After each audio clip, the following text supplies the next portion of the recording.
環球大戰線深入世界最前線，全球各地的觀眾朋友，大家好，我是葉思敏。今天節目的大主題，我們趕快來聚焦中國版的艾斯摩爾，現在正式的殺出來了嗎 ？DUV 我們昨天提到了首批量產之外，還包括了大陸的亮相的 EUV 的原型機，還包括了奈米壓印3路另闢戰場。美國7年的晶片封鎖，反而逼出了中國大陸半導體曼哈頓計劃嗎？今天就這些議題，我們會來做一個深度的剖析。先歡迎在場來賓，首先歡迎陳立偉、孫大千委員。大家好。台大哲學系教授苑舉正老師。思敏好，各位觀眾朋友大家好。資深媒體人彭華幹哥。思敏好，大家晚安。好，觀眾朋友，今天節目開始之前，記得幫我們的節目按讚。那麼再次提醒觀眾朋友，我們的會員頻道主要呢，你要找到的話是在環球大戰線的頻道，按下加入就可以加入我們的會員哦。那麼今天一樣的，希望跟我互動，寫下思敏你在哪一個城市收看，我會親自來做回復，也幫我們節目按讚。今天呢，火線話題3個，等一下請來賓特別幫我們做解析。首先看到第一個，中國大陸的首批浸潤式的 DUV 即將量產了。但是呢，我們以數量來說，今年是5台嘛，那後年會是20台左右。距離艾斯摩爾現在全世界現在大約是4000台的話，看起來數量上有差距。而艾斯摩爾現在也往 EUV 2奈米的方向去做發展了。中國跟荷蘭之間現在是在追趕嗎？還是其實大陸走的是另外一條路，它正在另闢新的戰場跟賽道呢？這個是第一個問題。第二件事情是，其實美國現在很憂心的一件事情就是中國大陸不只是生產 DUV 而已，而且這個 DUV 需要用到80萬個以上的這些零組件。如果大陸未來都可以補齊這些自產自建零組件的話，包括光學材料啊，或者是 EDA 設備鏈的話，是不是等於是大陸打造了第2套的半導體帝國，再也不需要其他的相關供應鏈了，包括來自於全球的供應鏈，像是美國等等，這個是美國另外最憂心的事情了。第3件事情，我們來看美國7年的科技封鎖，原本想掐死大陸的晶片發展，結果我們看到中國大陸在晶片領域可以說現在是叫做3箭齊發。今天會來看到的，包括了 DUV 的發展，還有大陸的 EUV， 甚至是奈米壓印，是完全不需要用到任何光刻機技術的這個奈米壓印，如何走出自己新的一條科技道路？今天就這些議題會有深度的剖析。好，中國大陸的半導體自主化最新消息，昨天我們也特別提到了，它現在開始進入到了量產階段。當中備受關注的其實是這家企業，僅成立3年，叫做艾勝納。它其實呢相當的低調，到現在沒有什麼聲音哦。傳出今年首批量產5台的 DUV， 後年就會有達到20台。那麼預計呢會在這些晶圓廠來做測試，包括了中芯、華虹跟長興等等。再來，我們要做關鍵的這個一個剖析的原因，就是因為大陸的國產 DUV， 現在大家關心的是到底是哪一種 DUV 呢？跟艾斯摩爾會不會有什麼樣子的一個不同呢？那麼現在普遍研究，它是屬於193奈米浸潤式 DUV 的曝光機哦，代表說中國大陸已經進入到28奈米、14奈米，甚至是搭配多重曝光這樣的技術，可以挑戰先進製程7奈米的一個門檻了。但是我們現在也要來跟艾斯摩爾做比較，到底是另闢戰場，還是他也在追趕艾斯摩爾呢？以數量上來講，剛剛講了嘛，後年是20台。艾斯摩爾目前呢，全球累計出貨4000台。如果只是單比中國大陸現在這一款浸潤式的 DUV 的話，它的出貨1600台，市占率還是遠遠的高於90%。更不要說艾斯摩爾現在的主力也往 EUV High-NA EUV 這一款方向去做發展，可以支援2奈米的製程。所以節目一開始先請教委員怎麼看大陸現在的這些新的技術，到底是不是另闢，完全是屬於中國自己的一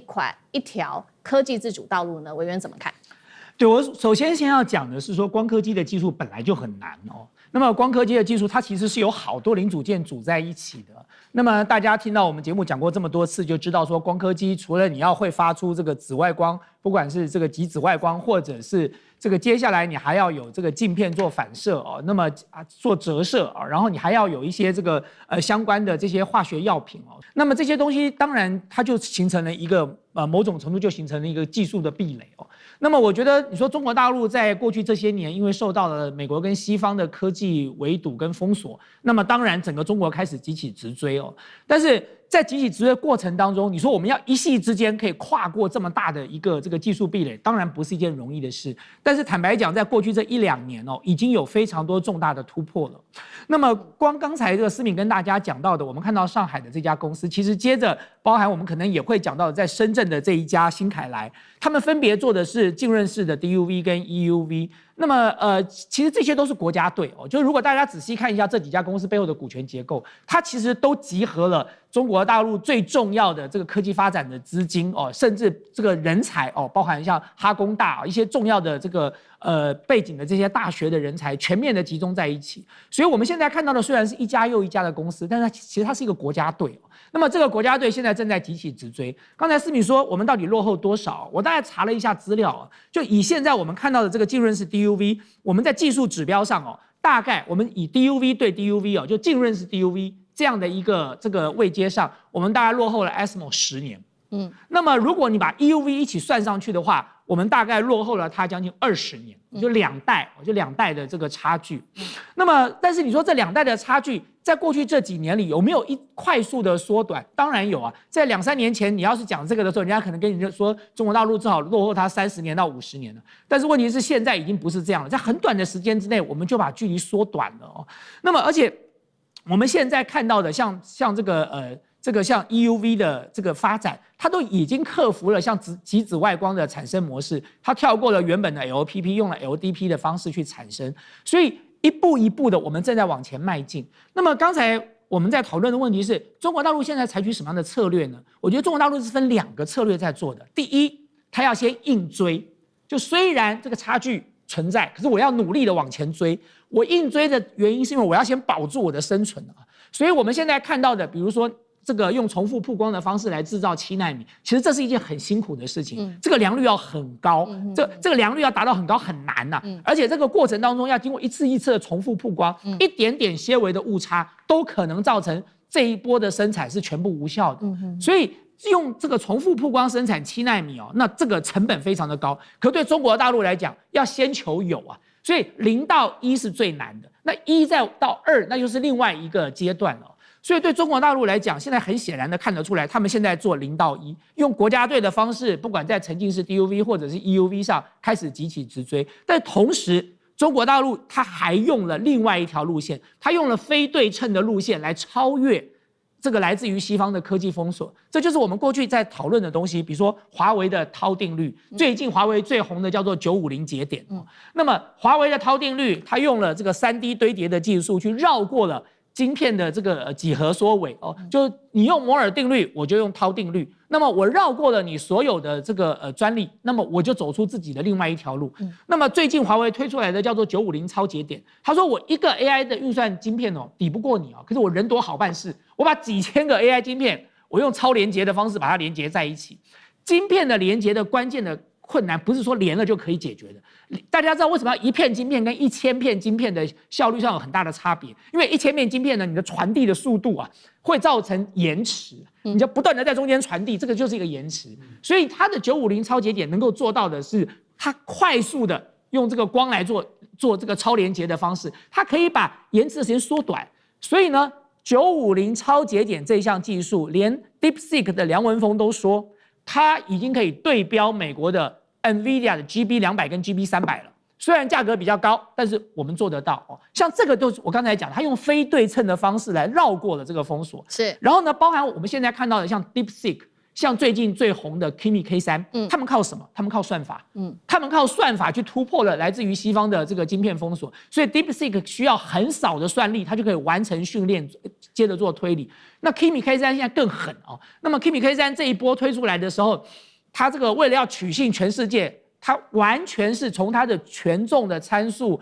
到這個基礎的這個結構，它全部的技術通通都公開了，所以大家就發現說，它事實上在做這個非對稱的超越過程當中，在算法改進當中，它其實已經做了更多的突破了。所以大家就可以看得出來，中國大陸現在在走的是在原本的道路上盡一切的力量在往前追趕，而現在已經有很好的成果了。但是他們並不僅止於此。因為在這條道路上，在追趕的過程當中，當然你還是會面臨到這個一重又一重的阻礙。我剛才講到了，最近美國要用 Match 法案來這個封鎖中國大陸，連 DUV 的零件它都不給你了，連維修都不做了。所以中國大陸它另外一方面，它做這個走進另外一條賽道，它在硬體上，在發展的理論上，在這個模型的算力上，它做了各式各樣的非對稱的這個突破的模式，就是為了希望能夠在面對西方的科技封鎖的時候，能夠用這個架構的系統也好，或者是能夠用這個算法的改進也好，來突破來自於西方的壓力。好，所以我們看到中國大陸一系列要做这個先進製程的晶片，有2種大項目，一個就是走這個光刻機傳統的路線，另外剛剛委員特別幫我們提到的一系列這種非對稱，開啟另外一個新的賽道。那其實呢，美國要擔心的除了是中國大陸雙管齊下之外，我們也看到，我們光是講光刻機剛剛講的這一塊好了，美國現在也擔心了，說，如果說未來的光刻機中國自產化之外，還有相關的零組件也全部國產化，那會不會完全就是走中國版本了？完全不需要其他的公司來提供相關的零組件，也就是一台光刻機需要的80萬個零組件。那這當中涵蓋的廠商包括了這些高功率雷射光源、蔡司啊。超精密平台、真空系統、光照設備 EDA， 也就是美國最近封鎖的 EDA 這一些軟體上千家的零組件供應鏈，會不會中國大陸未來全部都自己做發展，再也不需要美國，完全走出自己的一條路？苑老師又怎麼看？我覺得阿斯麥的一個 CEO 他講得非常好啊。如果你不賣光刻機給中國大陸的話，那麼這個是他生存的問題，所以他一定要走自己的道路。他走自己的道路的話呢，原則上來講的話呢，有2種方式嘛。你剛才講的非常清楚，一個就是按照阿斯麥的這個光刻機方式一點一點來，你剛剛講到139奈米啊什麼的，一段一段來。那另外的話呢，就是說是這個彎道超車了啊，就是華為搞出自己的這個不是按照這個原有的這種方式來，就自己做自己的這個定律啊，這個發展。啊，我聽了以後非常感動啊！我覺得這真是陷入了中國科技的一寸山河一寸血的時刻啊！因為我在台大是教科學哲學的，我了解科學有2項本質啊。然後第一個的話呢，就是說呢，科學本身呢，大家要了解，它對我們的生活的改善是有實際的效果啊。那你們達到這個效果的話呢，那麼就是真正的改善。科技就是為了出現這個效果。然後第二個的話呢，就是呢，人對於自然的了解就是有一定的限制。啊，所以說呢，就是說前面一者的話呢，就是說我們要能夠達到，現在這個數字非常好，就是說好說話了，就是比這個7奈米啊、5奈米啊、3奈米、2奈米啊，就覺得誰比較高精尖。那麼另外一個是強調那個方式的話呢，就是要做出自己的什麼華為的濤定律啊，或者說做彎道超車的情況。那麼我覺得剛剛聽到講說插這個 DUV 浸潤式的這個光刻機就10年，插這個極端的這個光刻機的話，就插10+10等於20。我鼓勵一下哈，我跟這個大千，我們都是希望中國的科技能夠發展到。我認為的話呢，這個10年當中3到5年的變數非常大啊。新凱萊的部分的話呢啊，然後這個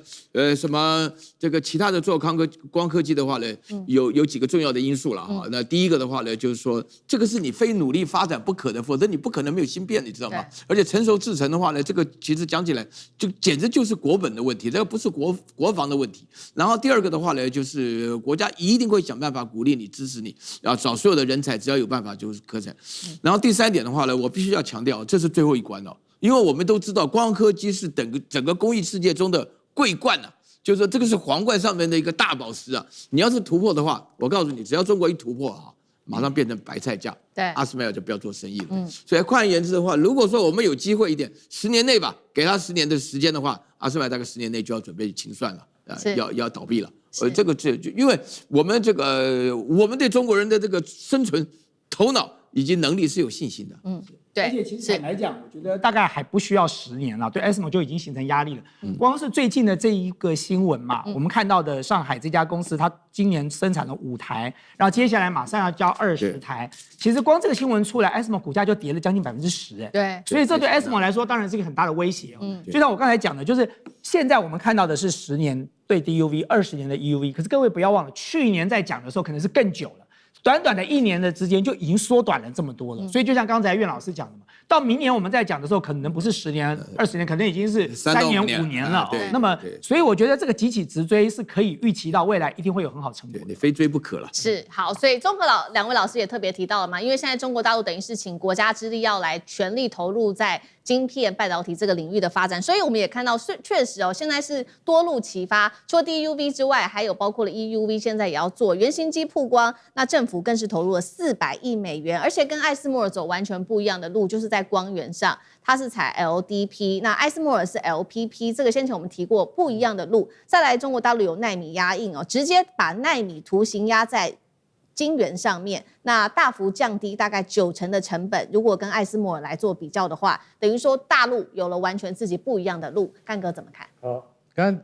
大千講的啊，應該是就是普林科技，普林科技它幫力測科技生產了一台，那叫什麼奈米壓印機？什麼叫奈米壓印機？就是說傳統我們知道我們一定要靠 EUV 跟 DUV， 對不對啊？但是這一次呢，普林科技他說我繞開了 DUV。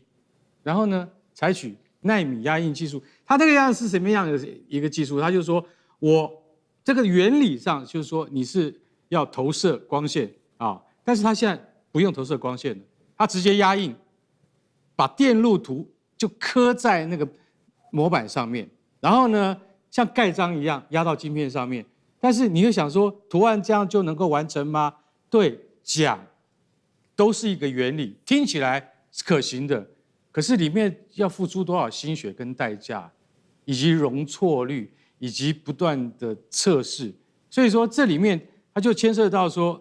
如果有1個奈米的錯誤的話，你整個晶片就報銷了。然而力測科技這次在用這個東西的時候，這個晶片沒有報銷，這代表什麼？代表這是叫做所謂的彎道超車啊，就是說我繞開，你必須還是要屈服於 DUV 跟 EUV 這些曝光機的技術底下，你有沒有別的路可以走？的確，就是說中國的科技，它的偏差，它現在做到在2奈米以內，不需要 DUV 的複雜光學系統，可以支援小於10奈米的那種，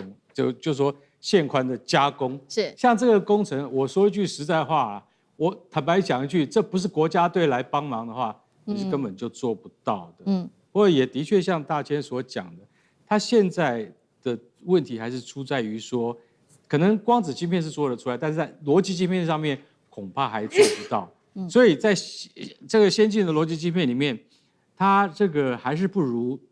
那個一般的曝光機。那每層的對準啊，上層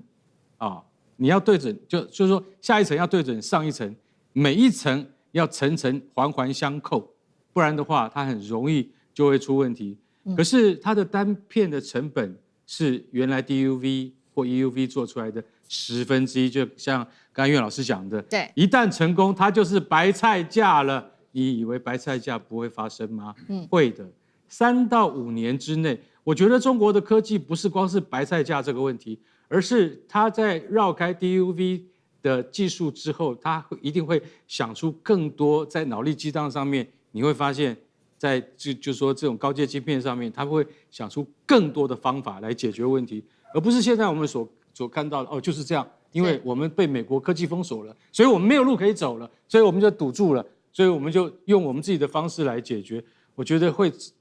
找到更多解決的道路，而且很快就會看得到成果的。我做一個補充啊，就是說。就像剛才這個幹哥講的嘛，現在我們看到的晶片奈米壓印，它是可以做光子晶片。對，那邏輯晶片還有一點距離。各位知道光子晶片跟邏輯晶片的差別在哪裡？邏輯晶片就是我們現在常常在講的，就是 CPU 跟 GPU 哦，就是大家現在最常用的。逻輯晶片跟光子晶片的差別在於，邏輯晶片是用電子在傳遞的。那麼光子晶片是用光來傳遞的，所以其實這是另外一條路哦。就是也許現階段它還沒有辦法做到用這個壓印做出來像邏輯晶片用電子傳遞的這個相關的路線，可是光子傳遞未來恐怕是另外一個趨勢哦，因為光子傳遞可能會比電子傳遞更快更穩哦。所以我覺得其實像奈米這個壓印的這個技術哦，如果持續的走光子晶片這條路下去，恐怕也可以走出另外一條康莊大道。好，謝謝孫委員。那我們休息一下，馬上回來。觀眾朋友們，我們要開會員頻道啦！因應呢美中、中東還有印太的亂局，你看到的是新聞，我們看到的是背後誰在操控這個世界。加入會員可以取得獨家視角的通行證，你將優先取得更深的觀點判讀，包括了核心真相分析、歷史脈絡拆解、局勢推演邏輯。同時解鎖會員勳章、優先互動權、問題解析、幕後花絮，支持我們制作高品質的影片。點擊下方的加入鍵，一起成為戰友吧！我們會員頻道見。